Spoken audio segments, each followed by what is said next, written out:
আসসালামু আলাইকুম। কেন আছেন বলহালিবাসী? আশা করি ব্যাগিনে ভালো আছেন। আমি বেশি ভালো নাই।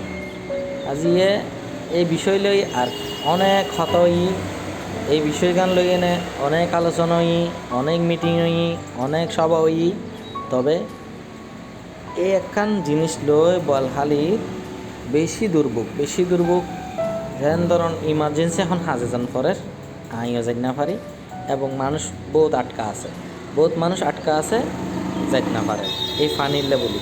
সিএনজি বন্ধ, মোটরসাইকেল বন্ধ, কার বন্ধ, এই পিক আপ যাইতারে, ট্রাক যাইতারে। তো এই আরা সাইড দিয়ে আরা এই হস্ট আর নফুয়াইম আরে বিজিসকান যত সম্ভব তাড়াতাড়ি করি কুলি দন আর বেশি উপকার হইব। ইন্দি অন্তত বড় গাড়ি কিন যাইতে পারে, ছোটো গাড়ি আরা আটকে আছি। আর তো এখন কি নতুন ব্রিজ দিয়ে না, শাহমানত ব্রিজ দিয়ে না জন কি সম্ভব?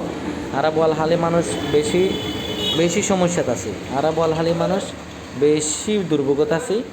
এখন ইমার্জেন্সি হাজারলে আরা যাইতে না পারে, আরা সিটিত যাইতে না পারে। এই সব মোটরসাইকেল গান যাইতে যাইতেই ডুবি গিয়ে এই মানুষ সত্য এখন সদুকিন হষ্ট করে গাড়ি গান পার করা পড়িব, ইন্দিয়া যাইতে লাভ পড়িব এবং গ্যারেজের নিয়ে না গাড়ি গান ঠিক করা পড়িব।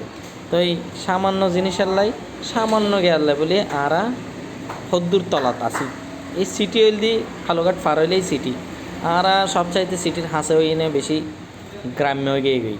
আর আসলে মানে চট্টগ্রামত থাকিয়েনও বঙ্গের মতন আর বসবাস করি, কিছু গরিবের নাই। আর বলহালির আসলে নেতা নেত্রীর অভাব।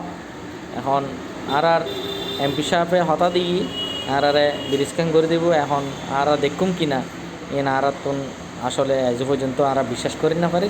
কিন্তু বলহালিবাসীরে আজীবনেই কি সবাই টকাই এসছি।